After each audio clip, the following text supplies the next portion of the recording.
प्रसंग चल रहा था। देवाधिदेव महादेव आदि गुरु भगवान शंकर का अपमान किया दक्ष ने। जब ये प्रजापति पद में हुए तो सभा हुई, उस सभा में सब महान जन पधारे, भगवान श्री हरि नहीं आए। सभा में जब कोई बड़ा सम्माननीय पद या कोई बड़ा महापुरुष पधारे तो खड़ा हो जाना चाहिए हाथ जोड़कर, ऐसी मर्यादा है। सब खड़े हो गए, देवता, अग्नि, देवराज, इंद्र और सब लोकपाल, सब। दो नहीं खड़े हुए, भगवान महादेव और ब्रह्मा जी।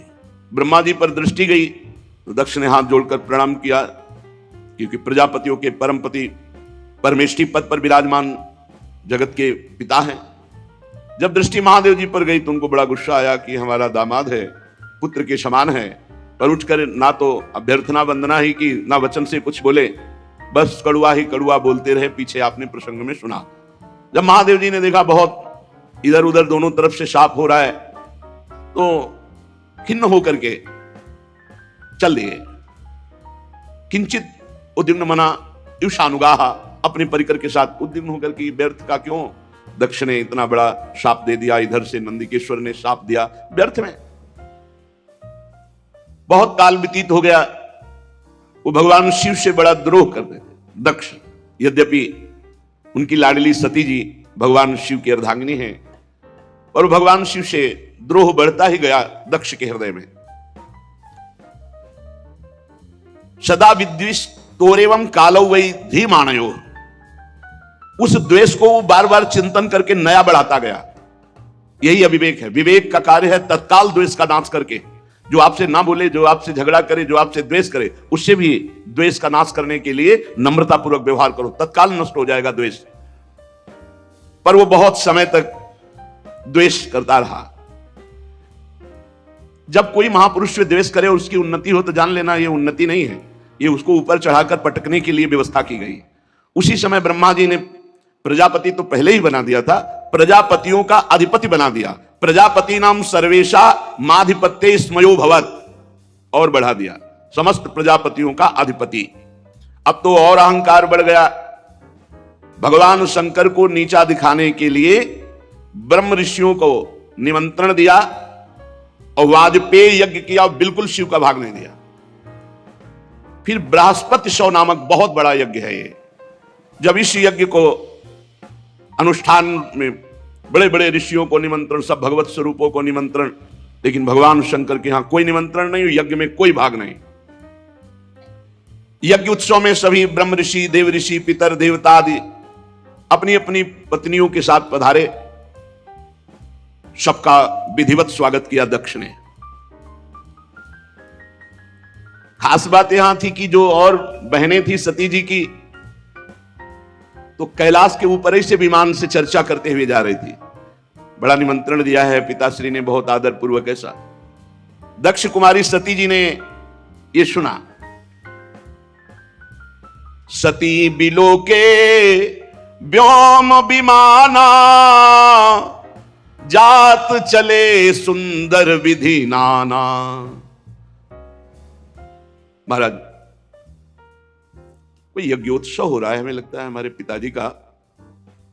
क्या ये जो हमने सुना सही है भगवान शिव से? पूछो तब शिव कहो बखानी, पिता यज्ञ सुनी कछु हर्षानी। भगवान शिव ने कहा सत्य है, तुम्हारे पिता इस समय बड़े पद पे हैं, बहुत बड़ा यज्ञ कर रहे हैं, और ये सब निमंत्रित देवांगनाएं, देवता, तुम्हारी बहनें, ये सब जा रही हैं। प्रभु मेरी भी इच्छा हो रही, मैं भी जाऊं। जो महेशु मोहिया देही, कछु दिन जाय रहो मिसिए। यदि भगवान शिव की आज्ञा हो तो मैं भी उत्सव में सम्मिलित हो जाऊं, वहां जाके दर्शन करूं। पिता भवन उत्सव परम, जो प्रभु आयसु होई, तो मैं जाऊं कृपायतन, सादर देखन सोई। यदि स्वामी का करुणा में प्रभु का आदेश हो तो मेरे पिताजी के यहां बड़ा उत्सव हो रहा है, आपने ही अभी बताया, तो मैं जाऊं उस उत्सव में सम्मिलित हो जाऊं, क्योंकि जाति भगवान शिव जाएंगे नहीं, बहुत बड़ा द्वेष मानते हैं दक्ष। तो अपने हृदय से इतना प्रियता है माता में, पिता में, अम्बा जी कहते हैं यदि आपका आदेश हो तो मैं जाऊं। अपने स्वामी, अपने प्रीतम से जो द्वेष करता है, अपमान करता है, निंदा करता है, साप दे दिया, अब प्रधानता प्रीतम की होनी चाहिए या पिता पक्ष की? भगवान शंकर ने कहा, कहेउ नीक मोरेहु मन भावा, यह अनुचित नहीं नेवत पठावा। ठीक कह रहे हो, मुझे भी अच्छा लग रहा है, अपने पिता के यहां जाना चाहिए, पर उन्होंने निमंत्रण नहीं दिया। सबको विश्व में निमंत्रण दिया है, पर हमें निमंत्रण नहीं दिया। ब्रह्म सभा हमसन दुख माना, तेहि ते अजहु करहि अपमाना। ब्रह्म सभा में एक बार तब से लेकर अभी तक वो द्वेष ही द्वेष कर रहे हैं और अपमान करते जा रहे हैं। जो बिनु बोले जाहु भवानी, रही नसीलु शनेहु न कानी।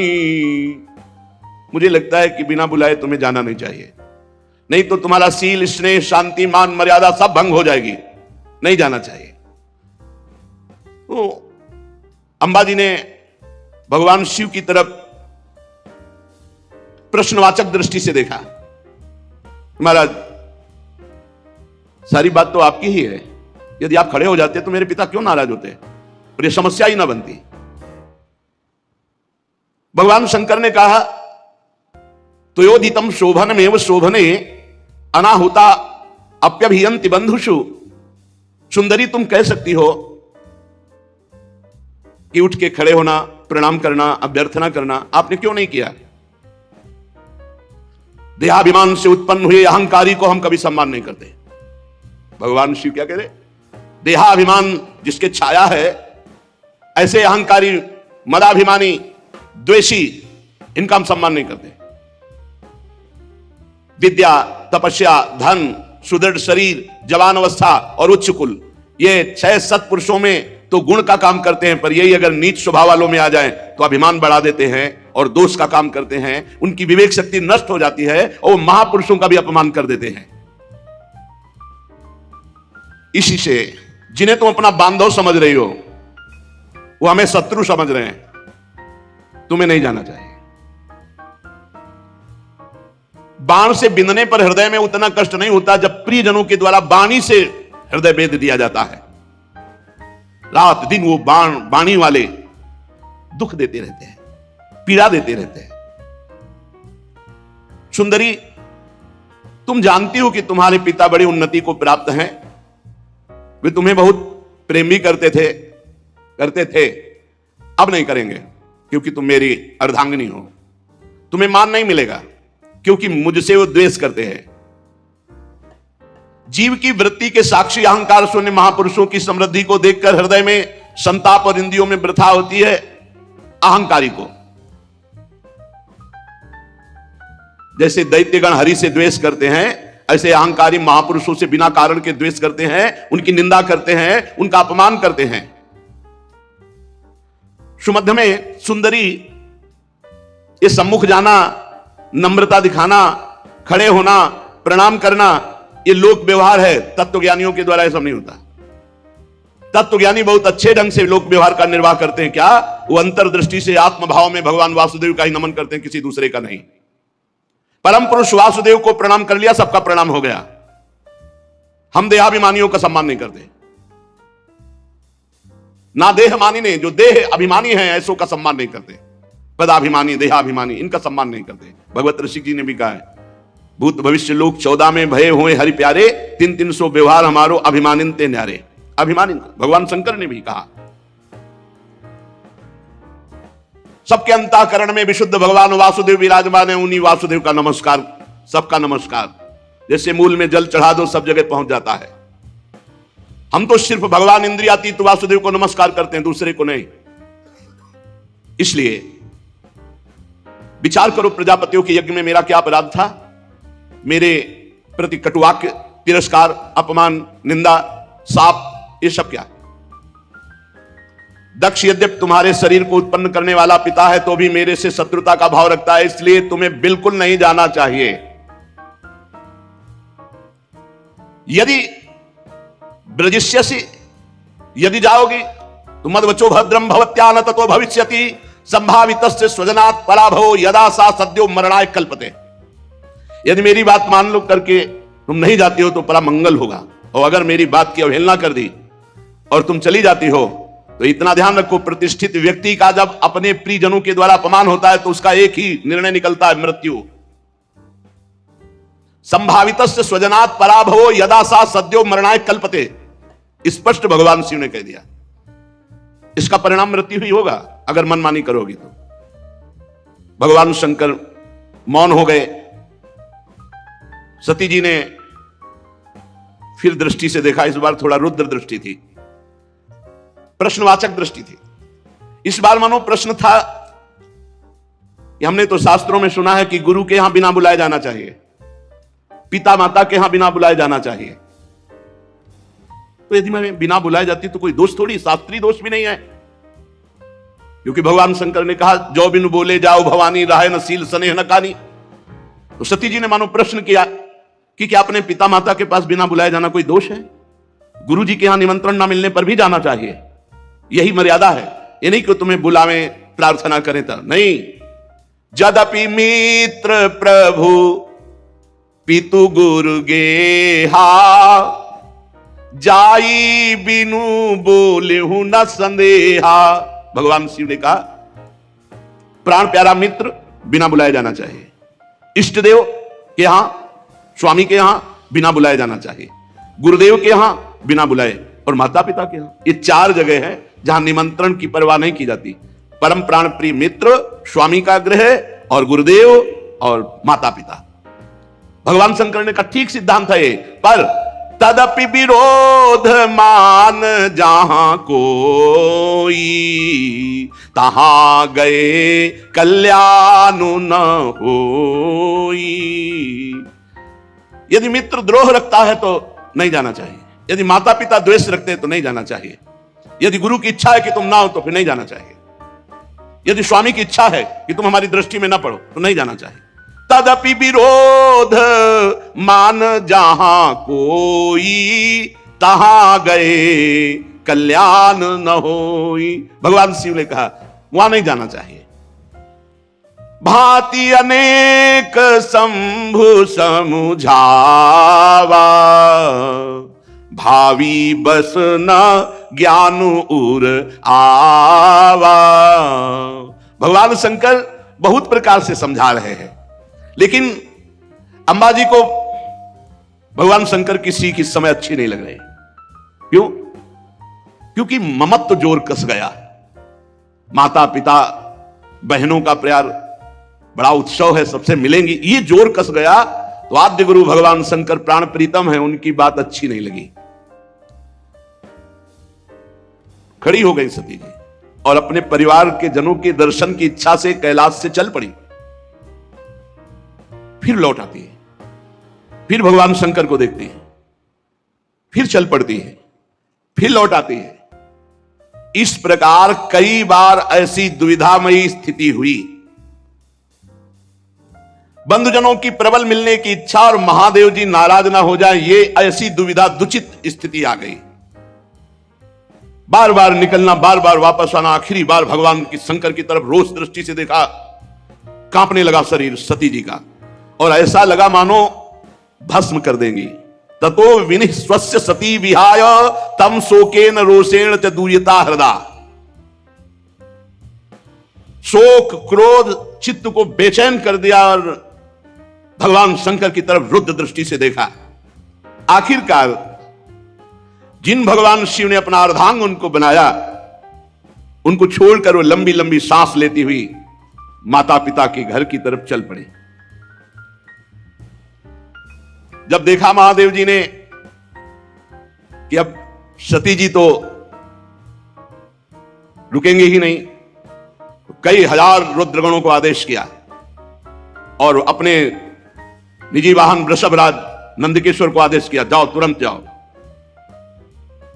हजारों भगवान शिव के पार्षद माता जी से विनय की कि वाहन पर विराजमान हो। अपने वाहन पर नहीं माता जी जा रही, भगवान शिव के वाहन नंदकिशोर वृषभराज पर विराजमान हुई। मैना, पक्षी, गेंद, दर्पण, जितना सामग्री श्रृंगार की, श्वेत छत्र, चवर, माला, राजचिन्ह, दुंदुभी, शंख, बांसुरी और हजारों की संख्या में शिव पार्षद आसपास से, ये भगवान शिव ने अपनी तरफ से। माता जी आखिरी बार तो बहुत रुद्र दृष्टि देख करके गई। अब जब सेवकों के साथ यज्ञशाला में प्रवेश किया तो वहां ब्राह्मण लोग वेद ध्वनि उच्च स्वर से होड़ लगी हुई थी। देखा स्वर्ण, डाब, चर्म आदि के जो मिट्टी काठ आदि के पात्र, अलग अलग सब देवताओं का भाग, सबकी व्यवस्था, लेकिन पूरी यज्ञ में कहीं भी भगवान शंकर का कोई स्थान नहीं, कोई भाग नहीं। सती जी को जे ही दक्ष ने देखा तो बड़े क्रोध दृष्टि से देखा और कोई आदर नहीं, कोई बातचीत नहीं।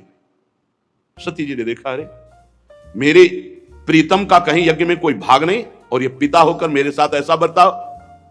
बहनें जो बड़ी मुस्कुराती हुई एक उपहास जनित ऐसे, निमंत्रण तो गया होगा आपके पास सती जी, हमारे पास, हमारे लिए तो वाहन भी गया था, व्यवस्था भी गई थी, अच्छा भले आ गए, उपहार।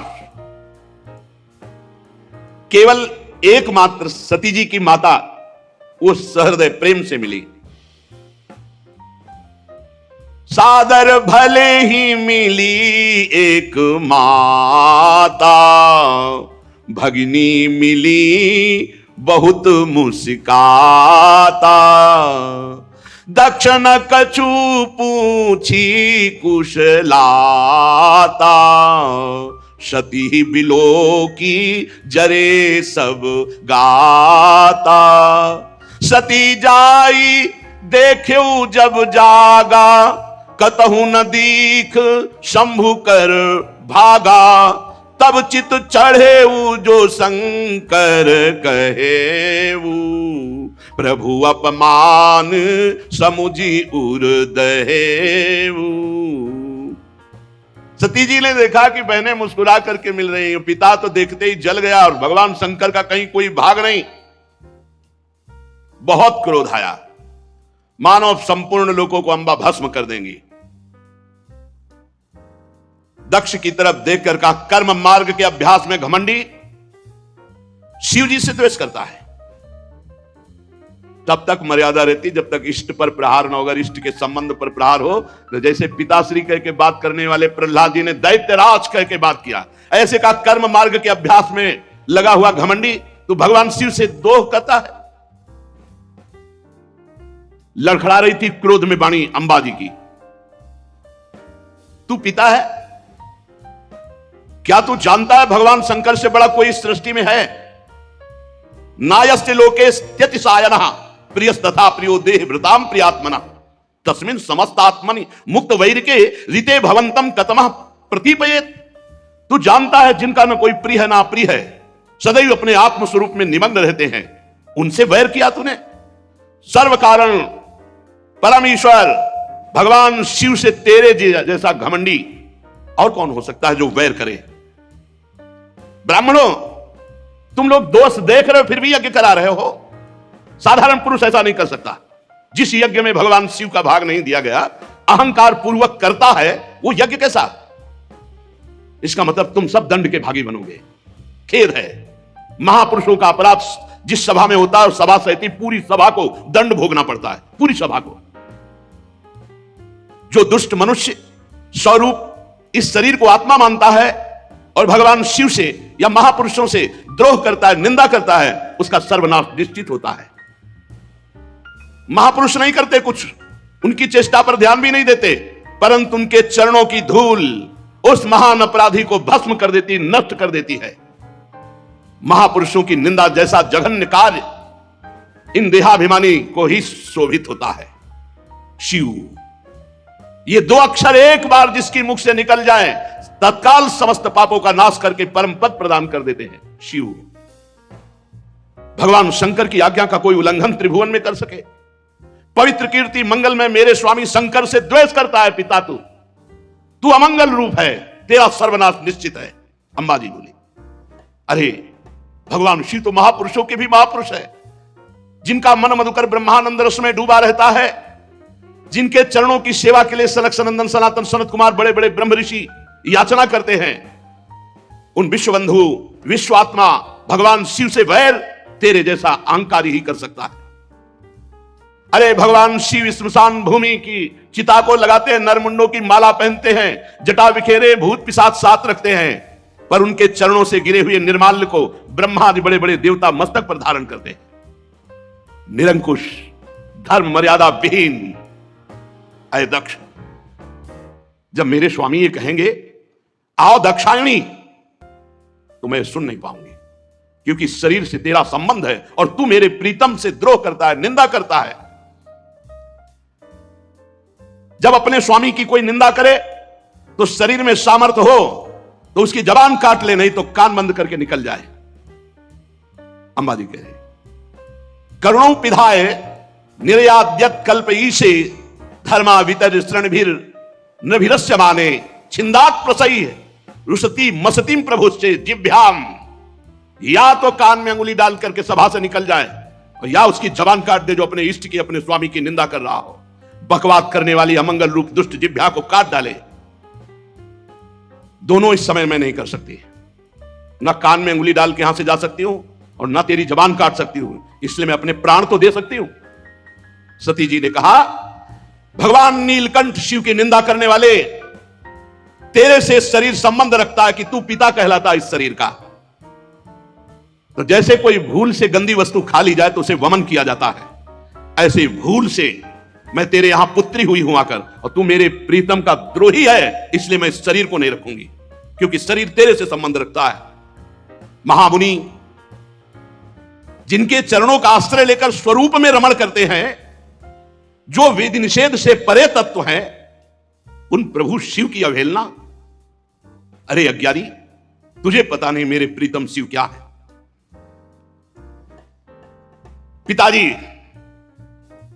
यदि तू ये नहीं जानते हो कि भगवान शंकर परब्रह्म परमात्मा हैं, तो हमारा ऐश्वर्य भी तुम नहीं जान सकते हो। हमारा ऐश्वर्य सिर्फ आत्मज्ञानी महापुरुष जानते हैं, क्योंकि भगवान शिव सदैव वट वृक्ष के नीचे रहते हैं।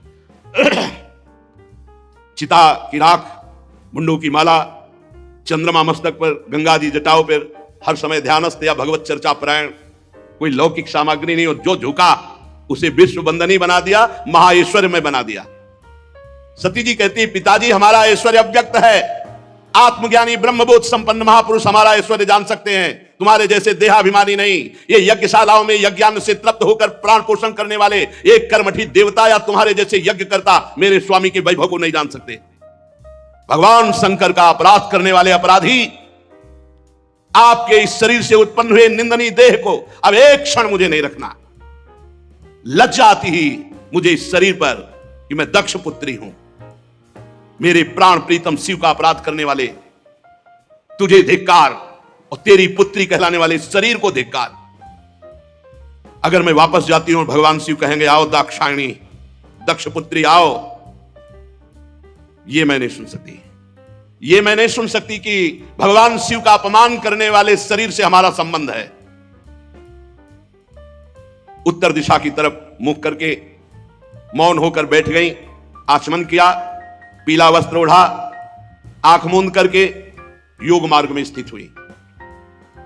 तत्काल आसन बांधकर प्राणायाम, प्राणवायु को नाभि चक्र का भेदन करते हुए उदान वायु को नाभि चक्र से ऊपर उठा करके अनिंदिता महामहिमामयी सती हृदय स्थित वायु को कंठ मार्ग से भ्रकुटी के बीच में लाकर और सबके परम पूजनीय अपने प्राण प्रीतम भगवान शंकर का ध्यान, और ध्यान करते हुए अंदर से मांगा बार बार मेरा जन्म हो और मेरे पति जगत गुरु भगवान शंकर हो। अंतिम समय ध्यान में यही मांगा कि बार बार मेरा जन्म हो और हर जन्म में हमारे पति जगत गुरु भगवान शंकर हो। बस भगवान शंकर के ध्यान में तन्मय होकर सब कुछ भुला दिया। यहां तक ये भूल गई कि मैं दक्ष पुत्री सती हूं, सब विस्मृत, केवल शिव। तुरंत आग लग गई, चरणों से लेकर पूरे शरीर में आग लग गई। भगवान शिव के चिंतन में तन्मय और अपने प्राण त्यागने की जे भी धारणा की तो योगाग्नि प्रकट हो गई अंबा जी के शरीर में। हाहाकार मच गया, पूरे शरीर में दिव्य आग। समस्त देवता जो यज्ञ में कोलाहल मच गया, भागे सब इधर उधर भागे कि अब तो आतंक हो जाएगा, अब तो सर्वनाश का खेल होगा, क्योंकि सती जी ने शरीर छोड़ दिया तो रुद्रगण कैसे किसी को चैन से रहने देंगे। जो बड़े बड़े याज्ञिक थे उन्होंने कहा, अरे ये दक्ष के दुर्व्यवहार से कुपित होकर देवादिदेव महादेव की प्रिया सती ने अपने शरीर को त्याग दिया। अरे देखो, सारे चराचर के जीव इस दक्ष प्रजापति की संतान है, फिर भी ये कैसा दुष्ट है, अपनी पुत्री शुद्ध हृदया सती का आदर नहीं किया, भगवान शिव का ऐसा निरादर किया कि उसने प्राण त्याग दिया। बड़ी सब बातें होने लगी। अरे कम से कम जब शरीर छोड़ रही थी उस समय शंकर द्रोही रोक देता, लेकिन इसने तो बात ही नहीं की। जब ही ये सूचना, यज्ञ मंडप के बाहर शिव पार्षद खड़े थे, शिव पार्षदों को सूचना मिली, हाहाकार मचा हुआ, सती जी ने अपने शरीर में योगाग्नि प्रकट कर ली। अब तो उठा उठा करके पटकने लगे जितने भगवान शिव पार्षद थे, जो मिले पंडित यजमान, जो भयंकर रुद्र लीला। महाराज सर्व समर्थ भृगु जी ने देखा यज्ञ में तो विघ्न डाल दिया, तो अपहृतम रक्ष इस मंत्र का उच्चारण करके जय स्वाहा दक्षिणाग्नि में आहुति दी, तो रिभु नाम के महान बलवान देवता प्रकट हुए तत्काल मंत्र के बल से, और बड़े तेजों में ब्रह्म तेज से संपन्न, और उन्होंने जलती हुई लकड़ी जो मिला उठा उठा कर भगवान शंकर के गणों की पिटाई करके भगा दिया यज्ञ रक्षा कर भृगु जी के मंत्र से। उधर देवर्षि नारद जी भगवान शंकर शांत बैठे हुए थे। हर हर महादेव, नारायण नारायण नारायण। भगवान शंकर ने आंख खोला, बोले प्रभु बड़ा मंगल हो गया,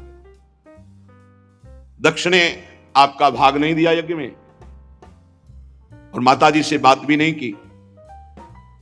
आपकी निंदा, आपका अपमान ना सह सकने के कारण सती देवी ने योगाग्नि के द्वारा अपने शरीर को भस्म कर दिया। और आपके पार्षद जब उनको दंड देने लगे तो भृगु जी ने रिभुओं को मंत्र के द्वारा इतना प्रबल पार्षद रूप प्रकट किया कि आपके पार्षदों को मार के भगाया वो आ रहे हैं। भगवान शंकर उस समय सती का भस्म होना, पार्षदों का अपमान, तो क्रुद्धा सुदृष्टोष्ठ पुटः सा धूर्तिजटाम। भगवान शिव क्रोध से ओठ चबाने लगे और जटाएं से बिखेर ली, और एक जटा पकड़ी जो बिजली की तरह चमक रही थी, और उखाड़ कर पृथ्वी पर पटक दिया एक जटा को। जे ही पटका तो इतनी जोर का अट्टहास हुआ मानो विश्व का विनाश हो जाएगा। देखा, देखते देखते जमीन से आकाश को चीरते हुए इतना भयानक वीर, इतना शरीर विशाल था कि ऐसे देखो तो छाती स्वर्ग तक पहुंच चुकी थी। 1000 भुजाएं, मेघ के समान श्याम वर्ण, चलते हुए 3 विशाल नेत्र, बाहर मुंह से निकली हुई विकराल दाढ़ें, अग्नि की ज्वाला के समान लाल लाल जटाएं, गले में नरमुंडों की माला, और 1000 हाथों में 1000 अस्त्र धारण किए हुए। तम किम करोमीति गृणंतमाह बद्धांजलिम। भगवान भूतनाथा, हाथ जोड़कर वो महावीर बोला, हे भूतनाथ, क्या आज्ञा है हमारे लिए। दक्षम सयज्ञम जहि मद भटानाम त्वम गणो रुद्र भटांश को मैं। भगवान शंकर ने कहा, जाओ दक्ष, उसके यज्ञ, पार्षद, यज्ञ करता सबको नष्ट कर दो। देवादिदेव भगवान शंकर जे भी ऐसी आज्ञा दी, तो उस महावीर पार्षद का नाम वीरभद्र, भगवान शंकर के चरणों को स्पर्श करके परिक्रमा करके चलने को जैसे ही अगला कदम रखा मानो भूकंप आ गया। इतना विशाल का शरीर, ऐसा मालूम होने लगा मानो भूकंप आ गया। बड़े वेग से कुछ ही क्षण में सिंहनाद दहाड़ करते हुए यज्ञ मंडप की तरफ। 1000 हाथों में और अस्त्र तो है, भगवान शंकर का विशेष त्रिशूल हाथ में लिए हुए, मानो त्रिशूल संसार का संहारकारी मृत्यु ही त्रिशूल रूप धारण किए हो। हजारों सेवक और पीछे चल रहे रुद्रगण, आगे वीरभद्र। वीरभद्र के पैरों की धमक से पृथ्वी हिल रही थी। ऋत्वज यज्ञशाला में जजमान सदस्य ब्रह्म ऋषि धमक से समझ गए कुछ गड़बड़ होने वाला। अट्टहास सुनाई दिया, धूल दिखाई दी, तो जो चतुर विद्वान ब्रह्म ऋषि थे तो उन्होंने कहा कि अभी निकल लो। जो कुछ समझदार थे वो तो लघु शंका के बहाने, और जो थे कि मैं मंत्र के द्वारा देवता प्रकट करूंगा और फिर रुद्रगणों की, अब वो बात नहीं थी, क्योंकि ये और कोई नहीं, महाकाल स्वयं रूप धर के वीर रुद्र का। जब वो चल रहे थे तो ऐसा लग रहा था आंधी तूफान चल रहा है, इतनी धूल उड़ रही थी, जटाएं ऐसी चमक रही थी मानो बिजली चमक रही हो, अट्टहास गर्जना। दक्ष पत्नी प्रसूति अन्य स्त्रियों से व्याकुल होकर कहने लगी कि अब सर्वनाश निश्चित है, क्योंकि सती का तिरस्कार हुआ, महादेव जी को पता चल गया। भगवान शिव के अनादर का परिणाम अभी सर्वनाश शुरू हो जाएगा, मुझे अनुभव हो रहा है। इतने ही में प्रलय काल उपस्थित, जटाजूट बिखेरे हुए, शस्त्रास्त्रों से सुसज्जित और सामने तांडव करते हुए, और रुद्रगण और विशाल काय शरीर वीरभद्र मेघ गर्जना के अट्टहास से 10 दिशाएं कंपायमान कर दी। बार बार शिव शिव वीर रुद्र पुकारते, मानो विधाता ने साक्षात काल की रचना की हो विनाश के लिए। जो महात्मा जन ब्रह्म ऋषि भाग नहीं पाए, वो एक दूसरे की तरफ दया की दृष्टि से देख रहे थे। कोई मंत्र है, उच्चारण करो, अब बचाओ। इसी समय दौड़ करके रुद्र सेवकों ने संपूर्ण यज्ञ मंडप को, जो लघु शंका के लिए निकल गए थे तो बड़े प्रवीण थे, घेर लिया। और भगवान शिव के जो गण हैं, किसी का मुख मगरमच्छ जैसा, कोई भूरे रंग का, कोई बौना, कोई कैसे कैसे भगवान शिव के गण हैं। जितने वहां थे, किसी को मुख में डाला, किसी को मसला, किसी को काटा, किसी को मारा, वहां हाहाकार मचा। किसी ने यज्ञशाला के खंभों को तोड़ दिया, किसी ने यज्ञ के पश्चिम भाग को नष्ट कर दिया, किसी ने सभा मंडप को, किसी ने उत्तर भाग को, किसी ने यजमान गृह को, किसी ने पाकशाला को, किसी ने यज्ञ के पात्र जो देवताओं के भोग, लघुशंका का यज्ञ नष्ट हो, दक्ष नष्ट हो और संपूर्ण सभा को दंड मिले, ये भगवान शिव का आदेश है। जो अग्नियां घी से तृप्त लघुशंका पेशाब, हर देवता को दंड मिल रहा है। यहां भगवान शिव का तांडव शुरू। रुजुर्यज्ञ पात्राणि तथैकेकाग्नीन नाशयन कुंडेषु मूत्रयन केचित भिर्दुर्वेद मेखला। कोई यज्ञ कुंड में पेशाब कर रहा है, कोई वेदिक जो मंत्रों से मेखला सूत्रों से सुरक्षित रखा गया तोड़ दिया। कोई भी अग्नि वहां सुरक्षित नहीं थी जिसमें लघुशंका न की, सब बुझा दी। और जो बड़े बड़े ऋषि शुरुआत लिए थे, पकड़ पकड़ के दाढ़ी मार पिटाई दक्षिण, भगदड़ मच गई पूरी यज्ञशाला में। जो देवता भागे उठा के पटक दिया। मणिमान जी ने भृगु जी को, जो देवता विभू प्रकट किए थे, बांध लिया, उठा के पटक दिया और छाती में धर करके चरण उनकी दाढ़ी उखाड़ी। चंडीस ने पूखा को, जब वो साप दे रहे थे ना, देखते तो हंस रहे थे, जब सती जी नाराज होकर बोल रही थी तब हंस रहे थे, तो चंडीस ने पहला घूंसा मारा कि 32 उनके बाहर निकल आए। जो पूषा देवता थे, नंदीश्वर ने भग देवता को पकड़ा हो, आंख दिखा दिखा के दोनों आंखें फोड़ दी। और वीरभद्र ने प्रजापति दक्ष को ऐसे, जैसे बाज अपने पंजे में पकड़ लेता छोटे पक्षी को, ऐसे दक्ष प्रजापति को पकड़ा। भगवान शंकर के रुद्रों की जो सेना थी, भयंकर लीला शुरू हुई। बड़े बड़े देवता गिरा के मार पत्थर कुचल रहे हैं। जितने ऋत्वा सदस्य देवता जितने आए हुए निमंत्रण में थे, कोई ऐसा नहीं जिसको पीटा ना हो, जिसके अंग भंग ना हो गए। भगदड़ मच गई पूरी, किसी को भागने नहीं, आसपास से घेरे हुए। भृगु जी शुरुआ हाथ में लिए थे, वीरभद्र का बड़ी लंबी दाढ़ी उखाड़ ली। जो प्रजापति ऐसे मुझ छठे हुए सब बैठे थे, महादेव जी के पार्षदों ने मुझ उखाड़ ली, किसी की दाढ़ी उखाड़ ली, दांत तोड़ दिए, आंख फोड़ दिए। भारी देवादिदेव महादेव जी के पार्षद, इस समय न कोई मंत्र काम कर रहा है ब्रह्म ऋषियों का, न साप काम कर रहा है कि जाओ कुछ नहीं, जल लिए रहो हाथ में, कुछ रहे। ये शिव प्रताप है। महादेव जी के जो कटु वचन सुन रहे थे कानों में, काने छेद दिए। जो हंस रहे थे दांत तोड़ दिए। वीरभद्र उठा के पटक दिया दक्ष को, छाती पे घुटना रखा और मंत्रों से इतना सुदृढ़ यजमान को कर दिया गया था कि काल भी नहीं मार सकता अस्त्र के द्वारा। अब एक विशेष तलवार से उन्होंने, लेकिन खरोच भी नहीं लगी, दक्ष के गले में। हर शस्त्र का प्रयोग किया वीरभद्र ने, लेकिन मंत्रों के बल से जजमान सुरक्षित थे, दक्ष का एक रोम भी नहीं काट पाए। तब वीरभद्र ने कहा जरूरत ही नहीं अस्त्र की, धरा लाद और पकड़ के खोपड़ी ऐसे ऐड करके, वैसे किसी अस्त्र से नहीं काटा, ले तुम्हारे मंत्र काम। सब मंत्रों को ऐड करके खोपड़ी और जो पूर्णाहुति जैसे होती है ऐसे यज्ञशाला में झोंक दिया दक्ष की खोपड़ी को। यजमान दक्ष का धड़ लेकर के यज्ञाग्नि में, भूत प्रेत पिशाच तांडव कर रहे हैं यज्ञ में, हाहाकार मच गया।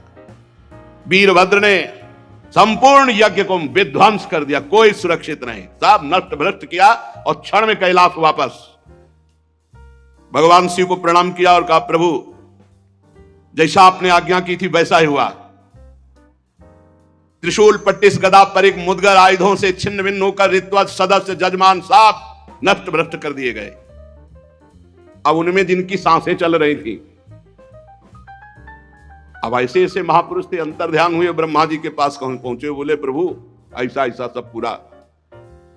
दो नहीं गए थे इस यज्ञ में, ना ब्रह्मा जी गए थे ना भगवान हरि गए थे। ये पहले से जानते थे कि जहां शिव का अपमान होता है वहां सर्वनाश लीला होती है, इसलिए यज्ञ में नहीं गए थे ना ब्रह्मा जी न श्री हरि।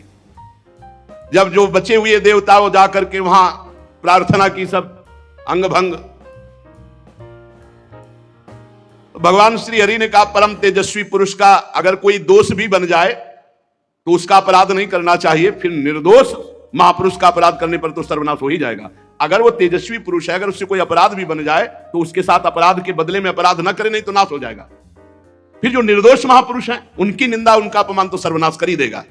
और फिर तुम लोगों ने भगवान शंकर का अपमान, भगवान शंकर की निंदा, भगवान शंकर को भाग न देना। चलो अब जो हुआ सो हुआ, सब चलो भगवान शंकर के पैर पकड़ो। तुम लोग शुद्ध हृदय से यदि भगवान शंकर की प्रार्थना करोगे तो बहुत जल्दी आशुतोष हैं, वो बहुत जल्दी प्रसन्न हो जाते हैं।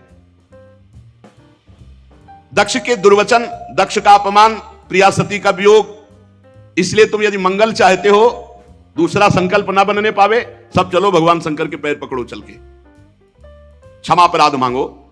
अगर दूसरी बार कुपित हो गए तो लोकपालों के सहित लोक के लोक भस्म हो जाएंगे, किसी की ताकत नहीं बचा सके। भगवान ने ऐसा कहा। भगवान रुद्र परम स्वतंत्र हैं, उनकी सामर्थ्य को न तो कोई ऋषि मुनि जानता, न कोई देवता जानता है, न देवराज इंद्र जानते हैं, न यज्ञ स्वरूप और कोई, और यहां तक कि मैं स्वयं नहीं जानता हूं क्यों कितने सामर्थ्यशाली हैं। इसलिए एक ही उपाय है, चलो सब चरण पकड़ लो भगवान शंकर की। इस प्रकार जब सबको प्रेरित किया तो भगवान ब्रह्मा जी प्रजापतियों को, पितरों को और जो बचे खुचे पिटे पुटे देवता थे उनको साथ लेकर कैलाश गए। कैलाश पर्वत दिव्य औषधियों से, दिव्य मंत्रों से और योग आदि से सुरक्षित है। ऐसा नहीं कि हर कोई कैलाश में प्रवेश पा लेगा। दिव्य औषधियां, दिव्य मंत्र, दिव्य योग आदि और दिव्य देवता किन्नर गंधर्व आदि के द्वारा सुरक्षित है। मणिमय शिखर कैलाश पर्वत के विभिन्न दिव्य धातुओं से युक्त है। बड़े निर्मल झरने बह रहे हैं। बहुत सुंदर विहार स्थली कैलाश पर्वत। मोरों के शोर, मदांध भ्रमरों के गुंजार, कोयलों की कुहू कुहू ध्वनि, पक्षियों का कलरव और कल्प वृक्ष की ऊंची ऊंची डालियां जिनमें पक्षी चहक रहे, बड़ा सुंदर कलकल ध्वनि झरनों की हो रही है। मंदार, पारिजात, सरल, तमाल, साल, ताड़, कचनार, असन, अर्जुन, इनके बड़े बड़े वृक्ष हैं। आम, कदम्ब, नीप, नाग, पुन्नाग, चंपा, गुलाब, अशोक, मौलश्री, कुंद, कुर्बक, सुनहले, शतपत्र, कमल, इलायची, मालती की मनोहर लताएं, कुब्जक, मोगरा, माधवी की बेले, ये बहुत सुंदर, ये सब देवता लोग देखते हुए जा रहे हैं। कटहल, गूलर, पीपल, पाकर, बड़, गूगल, भोज वृक्ष, औषधि जाति के पेड़, केले, नाना प्रकार के सुपारी, राजपूग, जामुन, खजूर, आमड़ा, आम, पियाल, महुआ, लिशौड़ा, ये बड़े बड़े वृक्ष। सरोवर सुंदर सुंदर जिनमें उत्पल, कलहार, शतपत्र, सहस्त्रपत्र के कमल खिले हुए हैं। झुंड के झुंड पक्षी वहां भ्रमण कर रहे हैं। हरिन, बानर, जंगली सुअर, सिंह, रीछ, शाही, नीलगाय, सरब, बाघ, कृष्ण मृग, भैंसे, करणांत, एक पद, अश्वमुख, भेड़िया, कस्तूरी मृग, ये सब झुंड के झुंड बनाकर। और देखा कि उसके चारों ओर नंदा नाम की दिव्य नदी, जिसमें केवल देवी सती ही स्नान करती थी। परम पवित्र कैलाश पर्वत की रमणीयता को देवता बड़े आश्चर्यचकित होकर देखते हुए जा रहे हैं। वहां अलका नाम की एक सुरम्यपुरी सौगंधिक वन देखा, जिसमें सुगंध फैलाने वाले सौगंधिक नाम के कमल खिले हुए थे। नंदा और अलकनंदा नाम की दो नदियां कैलाश के आसपास। तीर्थपाद श्रीहरि के चरण रज के संयोग से अत्यंत पवित्र अलकनंदा देवगंगा। अलकापुरी चांदी सोने बहुमूल्य मणियों सैकड़ों विमानों से छाई। इसके बाद जैसे बिजली चमकती है ऐसे तेजों में शिखर कैलाश के। कुबेर भगवान के सेवक शंकर जी के हैं। अलकापुरी कुबेर की राजधानी है। उसको छोड़कर जब आगे बढ़े तब देखा 100 योजन ऊंचा बट वृक्ष। 100 योजन ऊंचा, 100 योजन 400 कोस। सायोजन सतोत्सेधः पादो न विटपायतः। 100 योजन ऊंचा बट वृक्ष, 400 कोस ऊंचा। 75 योजन चारों तरफ डाले। 75 योजन 75 योजन 75 योजन 75 योजन चारों तरफ। और हर ऋतु बट वृक्ष के नीचे, कहीं वर्षा ऋतु, कहीं शरद ऋतु, कहीं शिशिर ऋतु, हर ऋतु। ये भगवान शिव का बैठने का बट वृक्ष है। 100 योजन ऊंचा, 75 योजन की चारों तरफ डाले और 6 ऋतुएं। और पूरे वट वृक्ष में एक भी घोंसला नहीं, एक भी पक्षी नहीं बैठेगा। भगवान शिव का ये वास स्थल, ये महायोगमय वट वृक्ष है। सब ब्रह्मा आदि देवताओं ने देखा भगवान शंकर विराजमान है, शांत स्वरूप गौर वर्ण। भगवान भूतनाथ का श्रीअंग बड़ा ही आकर्षणकारी गौर वर्ण। सनक सनंदन सनातन सनत कुमार और सिद्धगण और कुबेर और भी बड़े बड़े ब्रह्म ऋषि सब हाथ जोड़े बैठे हुए हैं। देवर्षि नारद सनातन ब्रह्म के विषय में कुछ प्रश्न किया, उसका उत्तर भगवान शिव दे रहे हैं। भस्म त्रिपुंड, जटा मृगचर्म, मस्तक पर चंद्रकला धारण किए हुए बैठे हुए भगवान शिव। बड़ा सुंदर रूप है। ये जो स्वरूप इस समय बताया जा रहा है, कृतोरौ दक्षिणे सभ्यम पाद पद्मम च जानु जी, ये हमारे ध्यान का विषय था। बाहुम प्रकोष्ठे क्षमाला मासीनम तर्क मुद्रया। बायां चरण दायां चरण ऐसे हिलगा हुआ है, बायां चरण दाहिनी जांग पर है और बायां हाथ बाएं घुटने पर, यहां कलाई में रुद्राक्ष की माला और तर्क मुद्रा से भगवान शिव ऐसे बाएं, इसमें बायां पैर दाहिनी जांग पे, दाहिना चरण हिलग रहा है। और योग पट्ट कहते हैं काठ की बनी हुई टहनी, टेकनी जिसमें ऐसे वो ऐसे दाहिनी तरफ लगी हुई। बड़े बड़े देवता, मननशील मुनि, बड़े बड़े लोकपाल सब हाथ जोड़े खड़े हैं,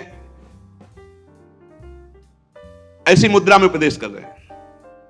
यहां रुद्राक्ष की माला, ज्ञान मुद्रा, आशीष मुद्रा, अर्धनेत्र खुले हुए, बाएं चरण को दाहिनी जांग पर और दाहिना चरण हिलगा हुआ। वो ऐसा अद्भुत गौर वर्ण स्वरूप, यही ध्यान का विषय था। समस्त देवता दैत्यों के अधिपति ब्रह्मादि सब महादेव जी के चरण कमलों की वंदना की। जी देखा ब्रह्मा जी आए, भगवान शिव आसन से खड़े हो गए और सिर झुकाकर ब्रह्मा जी की वंदना की। चारों ओर महर्षियों से, अन्य सिद्धगणों से सब घिरे हुए महादेव जी को, और ब्रह्मा जी भी नमस्कार मुद्रा में, भगवान शिव ब्रह्मा जी को नमस्कार। चंद्रमौली भगवान शिव बड़ी गंभीर मुद्रा में से हंसते हुए ब्रह्मा जी ने कहा, जाने त्वामीशं विश्वस्य जगतो योनि बीजयो शक्ति शिवस्य च परम यत्तत् ब्रह्म निरंतरम। मैं जानता हूं स्वामी, आप संपूर्ण जगत के रचयिता है, पालन करता है और संहार करता है। ब्रह्मा जी कह रहे विश्व की योनि शक्ति और विश्व के पुरुष शिव स्वरूप आप ही पर ब्रह्म है, आपसे ही संपूर्ण सृष्टि प्रकट होती, शिव और शक्ति से। भगवान आप शिव शक्ति से संपूर्ण लीला करते हुए इस जगत को मकड़ी के जाले के समान प्रकट करते हैं, इसी पर खेलते हैं। आपकी ही बांधी हुई वर्णाश्रम धर्म की मर्यादा है। महामंगल में महेश्वर जो आपकी आराधना करते हैं वो स्वर्ग चाहे तो स्वर्ग, मोक्ष चाहे तो मोक्ष, धन चाहे तो धन, जो चाहे आप प्रदान करते हैं। महानुभाव, हम सब आपको प्रणाम करते हैं, अपने आप को आपके चरणों में समर्पित करते हैं। प्रभु, ये पशु स्वभाव वाले लोगों की गलती पर आप क्रोध ना कीजिए। प्रभु, आप कृपा कीजिए। ये देहाभिमानी लोग, इनकी नियत अच्छी नहीं होती। ये दूसरों की उन्नति देखकर रात दिन कूढ़ा करते हैं और बड़े मर्म भेदी अज्ञानी दुर्वचन बोलते रहते हैं। प्रभु, आप जैसे महापुरुषों को इनको दंड देना उचित ही है, पर अब शांत हो जाइए। प्रभु, ये अज्ञान के द्वारा मारे हुए हैं। देवाधिदेव भगवान, आप प्रसन्न होइए। ब्रह्मा जी ने, समस्त देवताओं ने बड़ी प्रार्थना की। कहा, प्रभु यदि आप प्रसन्न हैं तो भगत देवता के नेत्र फोड़ दिए गए, उनके नेत्र मिल जाएं। भृगु जी की दाढ़ी जम आवे, जिन जिन के दांत मुंह आंख सब तोड़े गए हैं, सब देवता, सबके अंग ठीक हो जाएं। रुद्रदेव, जो जहां घायल हुआ है, जो जहां मारा गया है, वो वहीं से जी जाए, उसके अंग जग जाएं। और प्रभु अब कृपा करो, जजमान भी जिंदा होना चाहिए, यज्ञ भी पूरी होनी चाहिए। महादेव जी ने कहा, मैं किसी पर नाराज नहीं होता हूं। देखो, भगवान शिव ने कहा, मैं किसी पर नाराज नहीं होता हूं। इत्यजे नानु नीतेन भवेन परितुष्यता, नाधम प्रजेश बाला नाम वर्णये नानु चिंतये, क्योंकि मैं जानता हूं देव माया भी भूता नाम दंडस तत्र धतो मया। ये अपराधी लोग अपने कर्म के परिणाम में खुद नष्ट हो जाते हैं। मैं नाराज नहीं होता हूं। मैं तो केवल ये सावधान करता हूं कि तुम्हारा कर्म ही दंड रूप भयंकर धारण करके तुम्हें नाश कर देगा। ये उनका कर्म ही था जो वीर रुद्र के रूप में गया और नाश कर दिया। चलो, सबके अंग भंग जिनके हुए हैं, सबके अंग नवीन जागृत हो जाएं। जागृत हो गए। भग देवता, मित्र देवता, भृगु, जिसका जो जो कुछ नष्ट हुआ वो सबके पूषा के दांत नए नहीं लगेंगे। अब हलवा का भोग लगेगा इनको। बहुत खिल्ली उड़ा रहे थे, इनके दांत नहीं आएंगे केवल, और सबके अंग आ जाएं। अब इनके पिसा हुआ भोग लगेगा। और दक्ष प्रजापति का सिर तो जल गया, बकरे का सर लगा दिया जाए, भगवान शिव ने कहा, और यज्ञ पूरी की जाए, और यज्ञ का आखिरी भाग मेरा, तो यज्ञ पूरी हो जाएगी। जिनकी भुजाएं टूट गई हैं याज्ञिकों में से, तो अश्विनी कुमार की भुजाओं से। भृगु जी की दाढ़ी भृगु जी जैसी नहीं जगेगी, बकरे जैसी जगेगी। याद तो रहेगा इनको। भगवान शंकर के वचन सुनकर ब्रह्मा जी बोले, धन्य है, धन्य है। अरे किसी तरह प्रसन्न तो हो गए। धन्य नहीं तो दोबारा तीसरा नेत्र खोल देते तो लोक और लोकपाल सब भस्म हो जाते। शिव है शिव, जो इनको जानते नहीं है। बोले भगवान शंकर अपने में आ जाए तो कोई है ही नहीं, कोई है नहीं, कोई नहीं। अब अगर अपने भोले हैं, बस इतनी बात समझो। इसीलिए इनकी कृपा से ही सब कुछ प्राप्त होता है। हरि की प्रसन्नता, हरि की भक्ति, हरि का प्रेम। आप जानते हो राधा वल्लभ जी कौन है? इन्हीं की आत्मा है, इन्हीं से प्रकट हुए हैं, इन्हीं से प्रकट हुए। भगवान शिव है। भगवान शिव ने जब ऐसा भगवान शंकर के वचन सुनकर के कि भगवान शिव प्रसन्न हो गए, धन्य है, धन्य है सब देवता, अब वैसा ही किया गया। महादेव जी से कहा गया कि यज्ञशाला में पधारो, तो ब्रह्मा जी लेके गए महादेव जी को यज्ञशाला में। भगवान शंकर की दृष्टि पड़ते ही सब जीवित हो रहे हैं जितने मारे गए थे, और जैसा जैसा विधान किया वैसा सबके अंग। अब एक जो यज्ञ पशु बकरा, वो उसका सर दक्ष के गर्दन में जोड़ा गया। जे ही जोड़ा गया तो शिव दृष्टि पड़ते ही उठ गए। बहुत कड़ुआ बोलते थे। शिव को देखा, अब तो हृदय एकदम। महादेव जी की स्तुति करना चाहते थे, पर सती जी का स्मरण आने पर आंसू आ गए और चिल्ला चिल्ला करके वो रोने लगे। प्रेम विह्वल प्रजापति दक्ष जैसे तैसे अपने को रोका। अब बकरे की आवाज में क्या होता है स्तुति, बहुत जोर के बोलते थे। भगवान शंकर कुछ बोल ही नहीं पा रहे, तो भगवान शंकर ने सामर्थ्य दी। तब दक्ष बोले, भूयान अनुग्रह अहो भवता कृतो में दंडस्त्वया मयि भृतो यद्यपि प्रलब्धा ना ब्रह्म बंधुश्चवान भगवन् नवज्ञा तुभ्यम हरेश्च कुतएव धृत व्रतेषु।